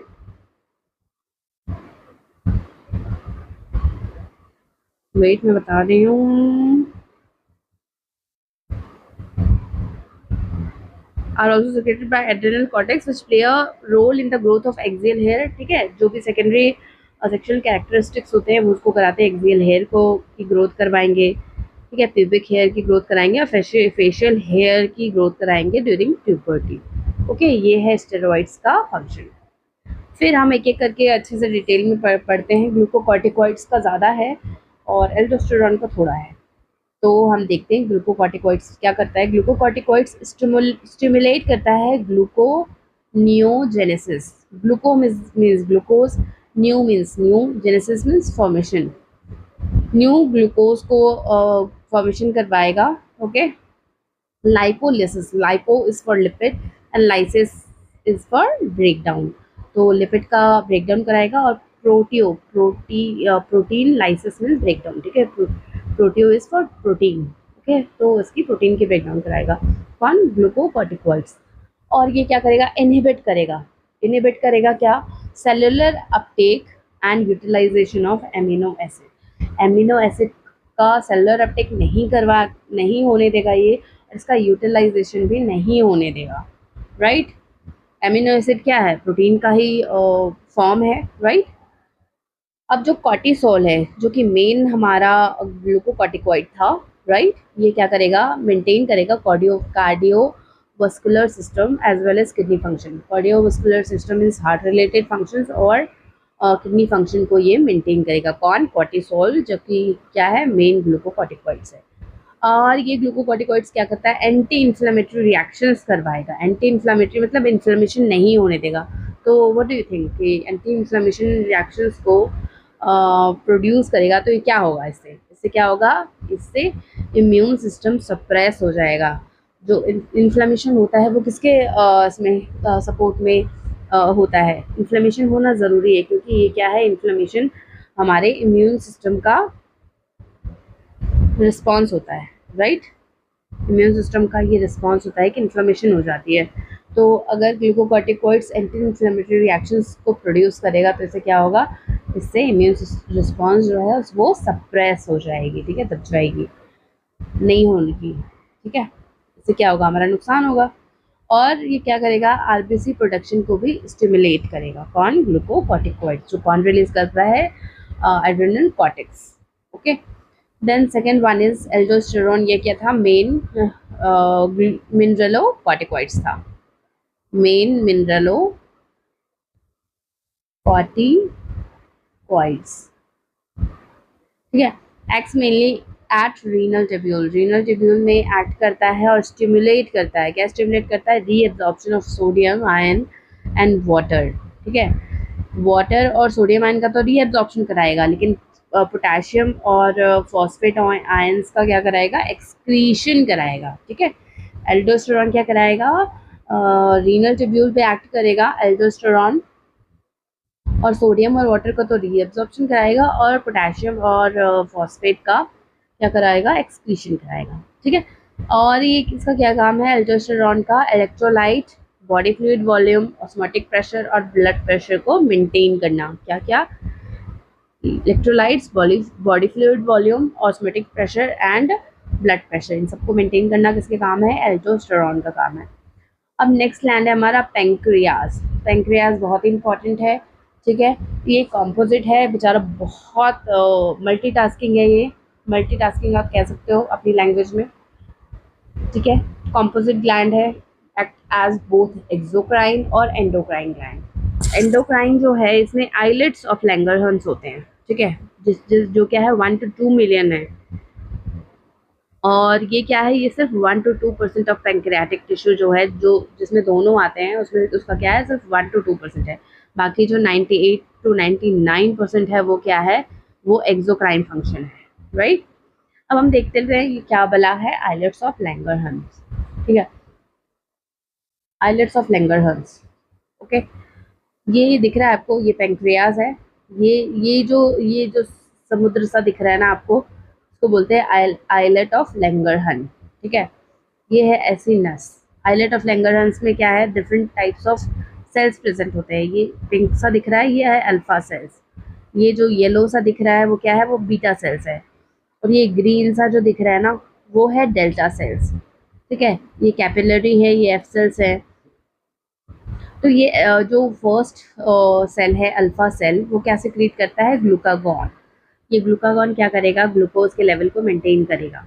कैसे, ब्लड में ग्लूकोज का लेवल बढ़ाएगा, ठीक है। और बीटा सेल जो है वो क्या सिक्रीट करता है, वो इंसुलिन। जब ब्लड में ग्लूकोज का लेवल बढ़ जाएगा तो ग्लूकोज के लेवल को क्या कौन कम करेगा, इंसुलिन, ठीक है। इंसुलिन इसका अपटेक कराएगा, सेलुलर अपटेक कराएगा और उसको रिड्यूस करेगा इन द ब्लड, ठीक है। फिर डेल्टा सेल क्या है, सिक्रीट सोमैटोस्टैटिन। क्या आपको याद है कि सोमैटोस्टैटिन हम पहले भी पढ़ चुके हैं, जब हमने देखा था कि इनहिबिटरी हार्मोन सिक्रीट करता है कौन, हाइपोथैलेमस। तो वहाँ पे जो इनहिबिटरी जो हार्मोन्स थे उसका नाम क्या था, सोमैटोस्टैटिन। तो हमने देखा था कि वो जाके कहाँ पे, वो यहाँ पे सिक्रीट होता है, ठीक है, यहाँ से सिक्रीट होता है, जो डेल्टा सेल सिक्रीट करते हैं, राइट। अब हम एक एक करके सेल्स पढ़ते हैं। जो अल्फा सेल है वो सिक्रीट करता है ग्लूकागॉन, जो कि क्या है, एक पेप्टाइड हार्मोन है। Blood normal blood glucose level को मेंटेन करता है। और ये किस पे एक्ट करता है, मेनली ऑन लिवर सेल्स, जिसको हेपेटोसाइट्स, हेपेटो जहाँ पे भी होगा ना, हेपेटिक मतलब इसका मतलब है लिवर। तो हेपेटोसाइट्स मीन्स सेल्स। तो हेपेटोसाइट्स क्या हो गया, लिवर सेल्स, ओके। ये लिवर सेल पे एक्ट करता है और स्टिमुलेट करता है ग्लाइकोजिनोलाइसिस, ग्लाइकोजन का ब्रेकडाउन, ठीक है। ग्लाइकोजन क्या है, स्टोर्ड फॉर्म है, ठीक है। उसको तोड़ेगा तो ग्लूकोज लेवल क्या हो जाएगा, बढ़ जाएगा। ग्लाइकोजन को तोड़ेगा तो किस में कन्वर्ट होगा, ग्लूकोज में, राइट। तो ब्लड में ग्लूकोज का लेवल क्या हो जाएगा, बढ़ जाएगा, राइट। तो ये क्या हो गया, हाइपर ग्लाइसीमिया, इसी कंडीशन को बोलते हैं हाइपर ग्लाइसीमिया, और इसलिए ग्लूकागॉन को हाइपर ग्लाइसेमिक ग्लाइसेमिक हार्मोन बोलते हैं। ठीक है। स्टिमुलेट ग्लूकोनियोजेनेसिस, स्टिमुलेट्स, ये ग्लाइकोजेनोलाइसिस तो कराता ही है, ग्लूकोनियोजेनेसिस भी करता है, मतलब ग्लूकोज, न्यू ग्लूकोज बनाएगा, इसलिए इसको और इससे क्या हो जाएगा, हाइपरग्लाइसीमिया हो जाएगा। सेलुलर अपटेक और यूटिलाइजेशन को रिड्यूस करता है, सेलुलर अपटेक अगर हो गया तो क्या हो जाएगा, ग्लूकोज लेवल कम हो जाएगा, लेट करेगा ग्लूकोनियोजेनेसिस। ठीक है। और सेलुलर अपटेक अपर जैसे कम करेगा तो क्या होगा, ब्लड में ग्लूकोज लेवल रह जाएगा। ठीक है। सेल्स है यहाँ पे, इनको ये अपटेक कर ही नहीं रहा है, तो सारे ग्लूकोज कितने किस्म पड़े रहेंगे, ब्लड में पड़े रहेंगे। तो ये अब क्या कौन फंक्शन करेगा, अब इंसुलिन फंक्शन करेगा। कैसे करेगा देखते हैं। तो जो बीटा सेल्स हमने अभी देखा था डायग्राम में, बीटा सेल्स क्या सिक्रेट करेगा, इंसुलिन को सिक्रेट करेगा। ये भी पेप्टाइड हार्मोन है ग्लूकागॉन की तरह। ये ग्लूकोज होमियोस्टैसिस को रेगुलेट करता है। वैसे बीटा वैसे इंसुलिन और ग्लूकागॉन दोनों ही मिलजुल कर क्या करते हैं, ग्लूकोज होमियोस्टैसिस मेंटेन करते हैं, insulin plus glucagon. Okay. Homeostasis मतलब जो भी उसका रिक्वायर्ड इन्वायरमेंट है उसको मेंटेन करना, होमियोस्टैसिस कहलाता है। ये हेपेटोसाइट्स पे भी एक्ट करता है, और एडिपोसाइट्स जो फैट सेल्स होते हैं ना, उसको बोलते हैं एडिपोज टिश्यू को बोलते हैं adipocytes. Adipo is for adipose tissue, adipose. ठीक है। और ग्लूकागॉन किस पे कर रहा था, सिर्फ लिवर सेल्स पे कर रहा था, हेपेटोसाइट्स पे कर रहा था, राइट। इसमें ये एडिपोसाइट्स पे भी करता है, हेपेटोसाइट्स के साथ साथ। और क्या करता है, सेलुलर ग्लूकोज अपटेक को बढ़ाता है। ये क्या कर रहा था, ये सेलुलर अपटेक को रिड्यूस कर रहा था ग्लूकागॉन, लेकिन ये क्या करेगा, बढ़ाएगा, और उसका अपटेक और यूटिलाइजेशन है ना, यूटिलाइजेशन को भी एनहांस करेगा। रैपिड मूवमेंट कराता है, जैसे कि ग्लूकोज है ब्लड में, उसका कहाँ पे इनटेक अपटेक कराएगा, हेपेटोसाइट्स एंड एडिपोसाइट्स में अपटेक कराएगा, जिसकी वजह से क्या हो जाता है, जो ग्लूकोज लेवल है ब्लड में वो डिक्रीज हो जाता है। ठीक है। और इस कंडीशन को क्या बोलते हैं, हाइपोग्लाइसीमिया। तो इंसुलिन को हम क्या बोलेंगे, हाइपोग्लाइसेमिक हार्मोन। ओके। अब ये स्टिमुलेट करता है ग्लाइकोजेनेसिस। ठीक है। ये बहुत ही इजी सा है, आप थोड़ा टर्म आप देखोगे तो फिर से आपको समझ में आएगा। ग्लाइकोजेनेसिस, जेनेसिस का मतलब होता है फॉर्मेशन, ग्लाइकोजेन। ठीक है।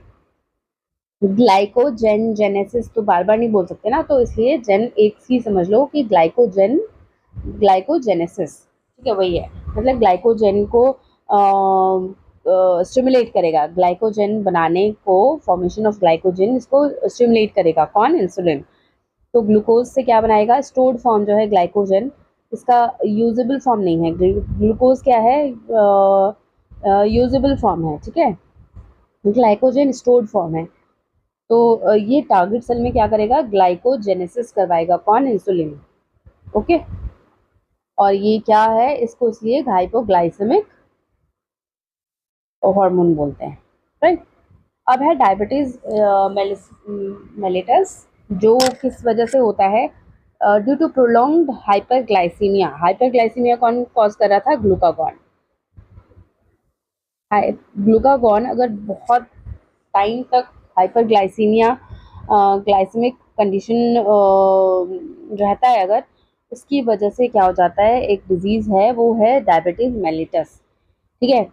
इसमें क्या होता है, इसमें लॉस ऑफ ग्लूकोज हो जाता है थ्रू यूरिन। यूरिन से क्या होता है, ग्लूकोज का लॉस हो जाता है, और फॉर्मेशन ऑफ कीटोन बॉडीज होती है, जो कि क्या है, हार्मफुल है फॉर आवर बॉडी। ओके। तो इसका फॉर्मेशन होगा तो this is not good for our health. और इसका ट्रीटमेंट कैसे होता है डायबिटीज मेलिटस का, इंसुलिन थेरेपी से।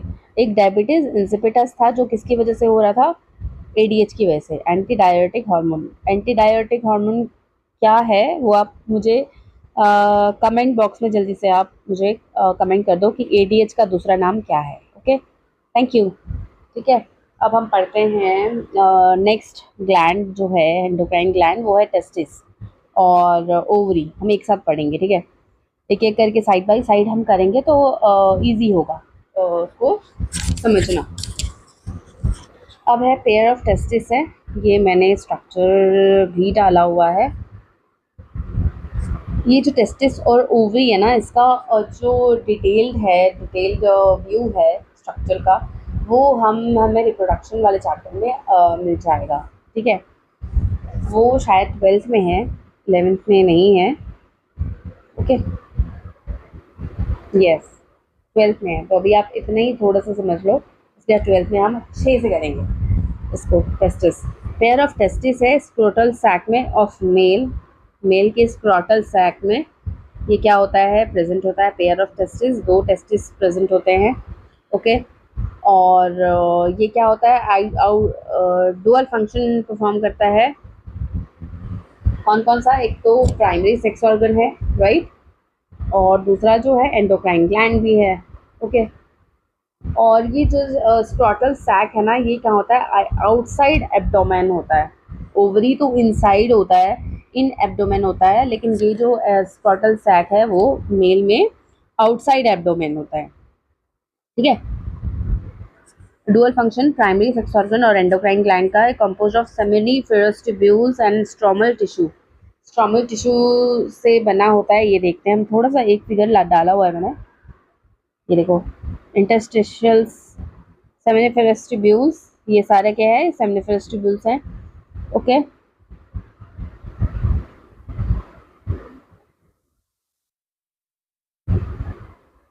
और स्ट्रोमल टिश्यूज होते हैं इसमें। लेडिक सेल्स, इसको इंटरस्टिशियल सेल्स भी बोलते हैं, आप देखते हैं लेडिक सेल्स भी है इसमें, ये जिसको इंटरस्टिशियल सेल्स भी बोलते हैं। ये क्या प्रोड्यूस करता है, ये प्रोड्यूस करते हैं एंड्रोजेंस, एंड्रोजेंस। ठीक है, लेडिक सेल्स क्या प्रोड्यूस करेंगे, एंड्रोजेंस। ओके,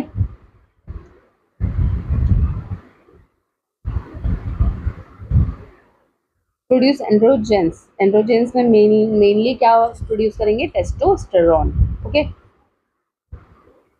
फिर एंड्रोजन क्या करता है, रेगुलेट करता है development, maturation and function of male accessory sex organs. Accessory sex organs, जो सेक्स ऑर्गन्स के जो आसपास होते हैं ना, जो उसको हेल्प करते हैं मूवमेंट ऑफ स्पर्म के लिए, उसको बोलते हैं एक्सेसरी सेक्स ऑर्गन्स। तो वो कौन कौन से हैं, epididymis, vas deferens, seminal vesicle, prostate gland, urethra. Okay, वो सारा क्या है, ये लो मैंने ऐड कर ही दिया। ठीक है, ये सारे हैं, ये दिख रहा है आपको, epididymis. Okay, epididymis, then vas deferens. Okay, then seminal vesicle, ये रहा seminal vesicle, then prostate gland, ये है प्रोस्टेट ग्लैंड। ओके, ये सेमिनल वेसिकल। ठीक है, यूरिनरी ब्लैडर, ये पेनिस, ये ग्लैंड्स पेनिस। ओके, ये सारा है क्या है, एक्सेसरी सेक्स ऑर्गन से, जिसको क्या करता है इसका डेवलपमेंट और मैच्योरेशन कौन कराएगा, एंड्रोजन कराएगा, मेनली टेस्टोस्टेरोन। ओके, और ये क्या कराता है, एंड्रोजन स्टिमुलेट करता है muscular growth, facial axial hair का growth, aggressiveness, low pitch of voice, ये सब जो है, ये इसका जो जिम्मेदार है वो कौन है, वो है एंड्रोजन। ठीक है, एंड्रोजन ही ये सारी चीज़ें करवाता है। स्टिमुलेटरी रोल प्ले करता है किसमें, स्पर्मेटोजेनेसिस, कौन, एंड्रोजन। स्पर्मेटोजेनेसिस मतलब क्या हुआ, फॉर्मेशन ऑफ स्पर्मेटोजोआ या फिर स्पर्म। इसी को कौन करता है, स्टिमुलेटरी रोल किस कौन प्ले करता है, एंड्रोजन। और ये CNS, सेंट्रल नर्वस सिस्टम में एक्ट करता है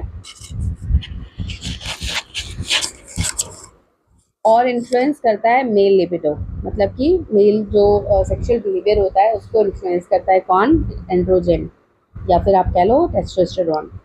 ये एनाबॉलिक इफेक्ट्स प्रोड्यूस करता है कौन, एंड्रोजन, मतलब सिंथेटिक मतलब बनाएगा ये किसमें, प्रोटीन और कार्बोहाइड्रेट मेटाबॉलिज्म में ये एनाबॉलिक इफेक्ट्स प्रोड्यूस करता है। ठीक है, प्रोटीन और कार्बोहाइड्रेट मेटाबॉलिज्म में। Then we have ovary. Okay, ovary, female have a pair of ovaries in abdomen. अब फीमेल का भी फीमेल रिप्रोडक्टिव सिस्टम भी मैंने ऐड कर दिया है. Okay, females have a pair of ovaries in abdomen. Abdomen में होता है ये. ओके, ये दिख रहा है, ये पेयर ऑफ ओवरीज मीन्स दो ओवरी होगा. One pair means two ovaries. Primary sex organ है ये. Okay, ovary. और एक ovum during each menstrual cycle produce करेगा. तो एक ही एग प्रोड्यूस होगा ड्यूरिंग ईच मेंस्ट्रुअल साइकिल. एक मेंस्ट्रुअल साइकिल हो गया तो एक ही एग रिलीज होगा. Two group of steroid hormone release करता है ये, एस्ट्रोजन और दूसरा प्रोजेस्टेरॉन. और जो ओवरी होता है, ये ओवरी ओवेरियन फॉलिकल्स कंटेन करता है, कंपोज करता है, और स्टोमल टिश्यूज. तो ओवेरियन फॉलिकल क्या है हम देख लेते हैं इसमें फिगर में. ये दिख रहा है आपको ओवेरियन फॉलिकल्स.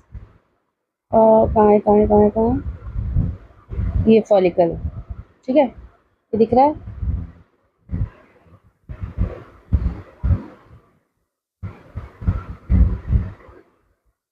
ओवेरियन फॉलिकल होते हैं इसमें और स्टोमल टिश्यूज होते हैं. एस्ट्रोजन का क्या काम है? Synthesise and secreted mainly by growing ovarian follicle. जो ये ओवेरियन फॉलिकल्स है ना, ये ग्रो हो रहे हैं. एंट्रल फॉलिकल, ये फॉलिकल, ठीक है, अलग अलग ये है फॉलिकल्स जो मिच्योर हो रहे हैं. तो ये मिच्योरिंग जो है, जो डेवलपिंग फॉलिकल्स हैं, यही सिक्रीट क्या करते हैं? यही एस्ट्रोजन सिक्रीट, सिंथेसाइज और सिक्रीट करते हैं. और ओव्यूलेशन, ओव्यूलेशन क्या हो गया? Release of egg. इसमें क्या होगा? ये एग रिलीज हो रहा है यहाँ पे, ये दिख रहा है ओव्यूलेटेड oocyte, इसी को एग बोलते हैं. तो ये क्या हो गया? ये क्या हो गया? रप्चर्ड ग्राफियन फॉलिकल, जिसको क्या बोलते हैं? रप्चर्ड फॉलिकल, ठीक है, या ग्राफियन फॉलिकल. इससे क्या बनता है? ये कॉर्पस ल्यूटियम पर लाता है. जैसे ये फॉलिकल है, इसमें एग ग्रो हो रहा है, ठीक है, एग रिलीज हो गया. एग रिलीज हो गया तो ये क्या बच गया? बच गया ना. तो ये बच गया, वो क्या बन जाएगा? इसी को क्या बोलते हैं? कॉर्पस ल्यूटियम बोलते हैं. और ये क्या सिक्रीट करता है? ये प्रोजेस्टेरॉन सिक्रीट करता है. ओके, और एस्ट्रोजन का क्या काम होता है? ये स्टिमुलेट कराता है, stimulation of growth and activation of female का सेकेंडरी सेक्स ऑर्गन जो है वो डेवलप करता है, करवाता है. और development of growing ovarian follicle कराता है. और जो फीमेल का सेकेंडरी सेक्स कैरेक्टर्स है उसको अपीयर कराता है. कराने का काम कौन है? इसका है एस्ट्रोजन का है. और मेमोरी ग्लैंड डेवलपमेंट कराता है ये. और ये फीमेल लिबिडो, मतलब जो सेक्सुअल बिहेवियर है, उसको भी कौन रेगुलेट करता है? एस्ट्रोजन रेगुलेट करता है. तो इतना सारा काम किसका है? एस्ट्रोजन का है. और प्रोजेस्टेरॉन का मैंने यहाँ ऐड किया है. ये प्रोजेस्टेरॉन क्या होता है? जो दूसरा हार्मोन है जो ओवरी से रिलेटेड है, वो है प्रोजेस्टेरॉन. ये प्रेगनेंसी को सपोर्ट करता है. और ये प्रोजेस्टेरॉन कौन सिक्रीट करता है? ये जो कॉर्पस ल्यूटियम रह गया ना, यही सिक्रीट करता है प्रोजेस्टेरॉन. ओके, ये प्रेगनेंसी को सपोर्ट करेगा और मेमोरी ग्लैंड पे एक्ट करके. और उसका जो एल्वोलाई है, एल्वोलाई हमने लंग्स में भी पढ़ा था, ठीक है, इसमें एयर फील्ड होता है. वैसे ही इसमें क्या है? एल्वोलाई का फॉर्मेशन करवाएगा मेमोरी ग्लैंड में. और जिससे क्या होगा? मिल्क सिक्रीशन को स्टिमुलेट करेगा. कौन? प्रोजेस्टेरॉन. ओके, अब ये सारे हमने अभी तक जो किए एंडोक्राइन ग्लैंड किए. अब जो हम पढ़ने वाले हैं वो एंडोक्राइन ग्लैंड्स नहीं हैं, नॉर्मल ऑर्गन्स हैं. ओके, जैसे कि फर्स्ट है हार्ट, जो रिलीज करते हैं क्या? कुछ हार्मोन्स रिलीज करते हैं जो बहुत ही इंपॉर्टेंट है. हार्ट कौन सा हार्मोन रिलीज करेगा? एएनएफ. एएनएफ का फुल फॉर्म क्या है? Atrial natriuretic factor. Okay, ये क्या करता है? ब्लड प्रेशर को डिक्रीज करता है. और ये सिक्रीट कहाँ से होता है? जो हार्ट का एट्रियल वॉल है वहाँ से सिक्रीट होगा. कौन सा हार्मोन?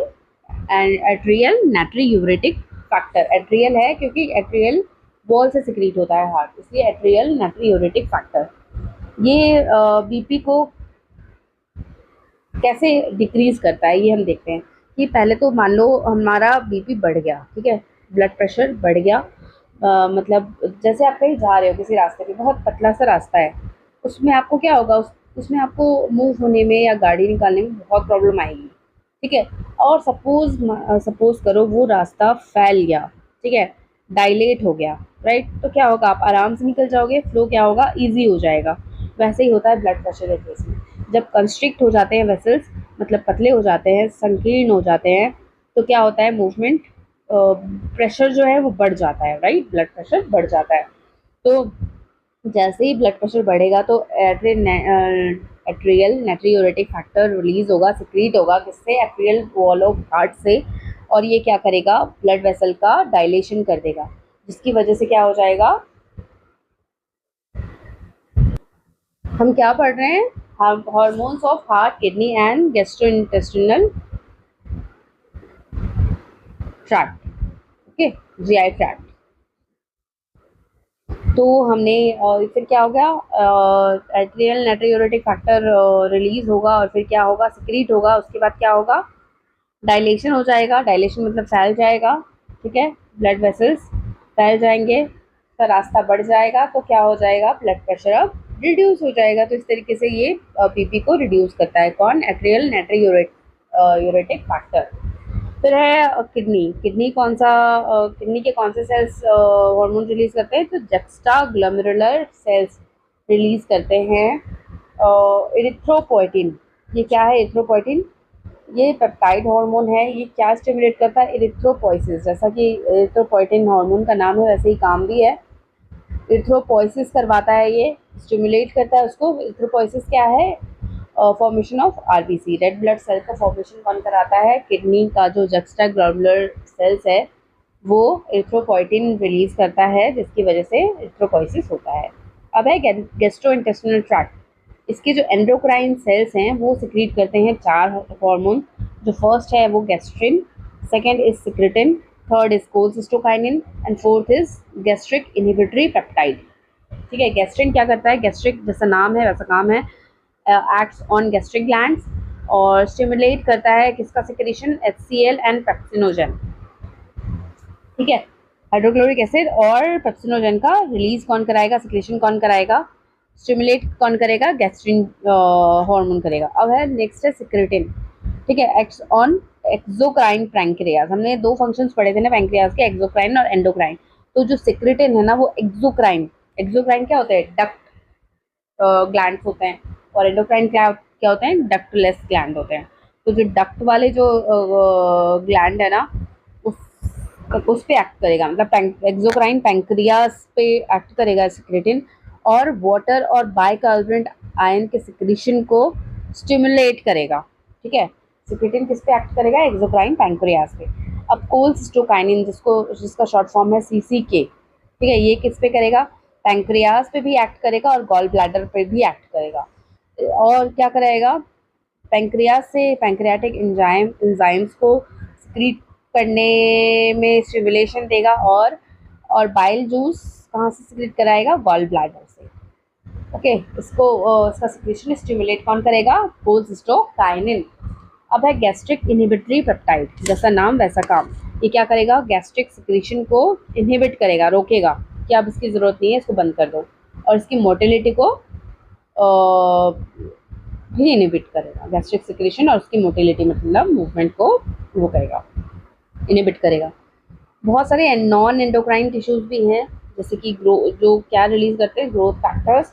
और ये ग्रोथ फैक्टर्स किस लिए इंपॉर्टेंट है, essential for normal growth of tissues and their repair और रीजनरेशन के लिए हेल्पफुल है। अब हार्मोन का हमने पढ़ लिया, ये हार्मोन है, ये काम है, ये फंक्शन है, लेकिन ये मैकेनिज्म होता कैसे है ये हम देखते हैं।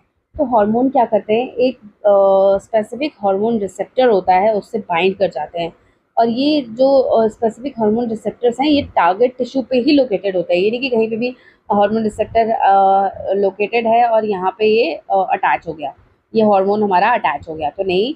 और हर हार्मोन हर रिसेप्टर से नहीं अटैच होगा, जो उसका स्पेसिफिक रिसेप्टर है। जैसे आप क्या जब घर जाते हो तो क्या करते हो, अपने ही घर में घुसते हो ना, ये तो नहीं कि पड़ोसी के घर में घुस गए, राइट। तो वैसे ही ये हार्मोन क्या करता है, हार्मोन अपने स्पेसिफिक जो रिसेप्टर्स हैं वहीं पे जाएगा, वहीं पे जाके बाइंड होगा। इसके दो टाइप ऑफ रिसेप्टर्स होते हैं। पहला तो होता है मेम्ब्रेन बाउंड रिसेप्टर, ठीक है। मेम्ब्रेन बाउंड रिसेप्टर क्या होता है, जो हार्मोन रिसेप्टर्स है वो कहाँ पे प्रेजेंट होंगे, सेल मेम्ब्रेन। जैसे ये सेल है, इसका जो आउटर लेयर है उसको क्या बोलते हैं, या तो प्लाज्मा मेम्ब्रेन या सेल मेम्ब्रेन। तो ये सेल मेम्ब्रेन पे ये रिसेप्टर प्रेजेंट होगा, ठीक है, यहाँ पे प्रेजेंट होगा सेल मेम्ब्रेन पे, उसको अंदर जाने की जरूरत नहीं है। ये हो गया पहले टाइप का रिसेप्टर। और जो दूसरा टाइप है वो इंट्रासेलुलर रिसेप्टर होगा।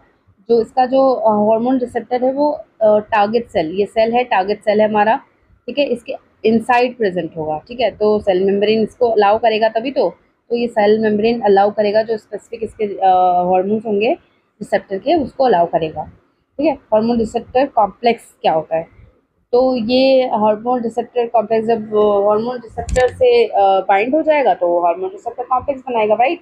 इसकी वजह से क्या होता है, बायोकेमिकल चेंजेस होते हैं किसमें, टारगेट टिश्यूज में। जैसे ही कॉन्सेप्ट कॉम्प्लेक्स बन जाएगा तो उसमें क्या हो जाएगा, वो बायोकेमिकल चेंजेस लाएगा किसमें, टारगेट टिश्यूज में। अब जो हॉर्मोन्स हैं वो डिफरेंट टाइप्स के हैं, ठीक है, based on their chemical nature. इनका केमिकल नेचर कैसा है उस पर ये डिफरेंट टाइप्स के हैं। मेनली 4 हमारी एनसीईआरटी में मेंशन्ड है। जो फर्स्ट है पेप्टाइड, पॉलीपेप्टाइड और प्रोटीन हार्मोन्स, जो कि ज़्यादातर हार्मोन्स यही होते हैं, जैसे कि इंसुलिन हो गया, ग्लूकागॉन हो गया, पिट्यूटरी हार्मोन हो गया, हाइपोथैलेमिक हार्मोन आ गया, एक्सेट्रा। अब स्टेरॉयड हार्मोन कौन से है, कॉर्टिसोल। कॉर्टिसोल क्या था, ग्लूकोकॉर्टिकॉइड्स, राइट। और टेस्टोस्टेरॉन जो कौन रिलीज करता है, एंड्रोजन, जो कि क्या है, टेस्टिस से रिलीज हो रहा था। और एस्ट्राडायोल, ये सारे क्या है, स्टेरॉइड्स हैं, स्टेरॉइड हार्मोन है। प्रोजेस्टेरॉन, ये सारे क्या है, स्टेरॉइड हार्मोन है। आयोडोथायरोनिन, थायरोनिन, तो आयोडीन का फंक्शन किसके लिए इंपॉर्टेंट था, आयोडीन का जो प्रोडक्शन था वो थायराइड हार्मोन के लिए इंपॉर्टेंट था। तो आयोडोथायरोनिन कौन सा हार्मोन हो गया, थायराइड हार्मोन हो गया। अब अमीनो एसिड डेरिवेटिव में एक ही नाम है, एग्जाम्पल है एपिनेफ्रिन, ठीक है। अब हम पिक्चर से समझते हैं, और ये चैप्टर हमारा ओवर हो गया। जैसे कि ये एग्जाम्पल है, ठीक है। जैसे कि ये हार्मोन है, फॉलिकल स्टिमुलेटिंग हार्मोन। ये क्या करेगा, ये इसका रिसेप्टर है, ये वाला जो है ये हाउस है इसका, ठीक है। रिसेप्टर ये इस पे जाके बाइंड हो गया, ठीक है। ये ओवेरियन सेल मेम्ब्रेन है, ये सेल मेम्ब्रेन है। सेल मेम्ब्रेन रिसेप्टर कौन सा नाम, क्या नाम था, मेम्ब्रेन बाउंड रिसेप्टर, मतलब ये सेल मेम्ब्रेन पे रहेगा, ठीक है। ये क्या करते हैं, ये सेकेंड रिस्पॉन्स जनरेट करते हैं। ये खुद तो नहीं जाते हैं अंदर, लेकिन ये क्या करते हैं, सेकेंड रिस्पॉन्स जनरेट करते हैं, जो कि मैं एनसीईआरटी से आपको एग्जैक्ट बता रही हूँ कि क्या करते हैं ये। which interact with hormones which interact with membrane bound receptor normally do not enter the target cell। ये टारगेट सेल में एंटर नहीं करेंगे, लेकिन क्या करेंगे,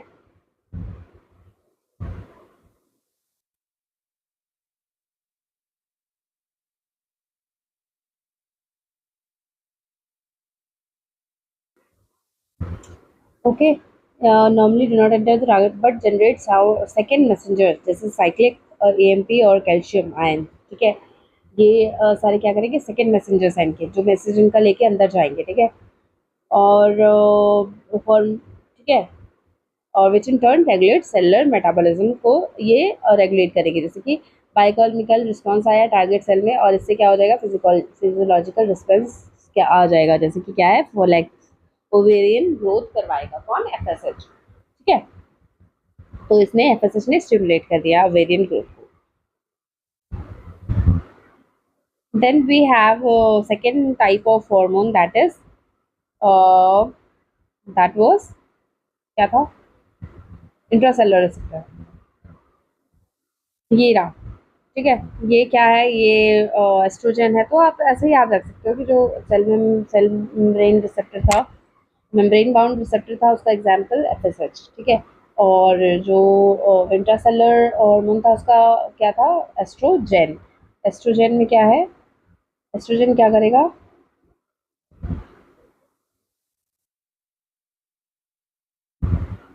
विच इंटरेक्ट विद इंट्रासेलुलर रिसेप्टर, जैसे कि ये कौन, इसमें क्या क्या एग्जांपल आ जाते हैं, स्टेरॉयड हार्मोन और आयोडोथायरोनोन। ये सारे हार्मोन क्या है, इंट्रासेलुलर रिसेप्टर है। ये जीन एक्सप्रेशन को रेगुलेट करेंगे और क्या करेंगे,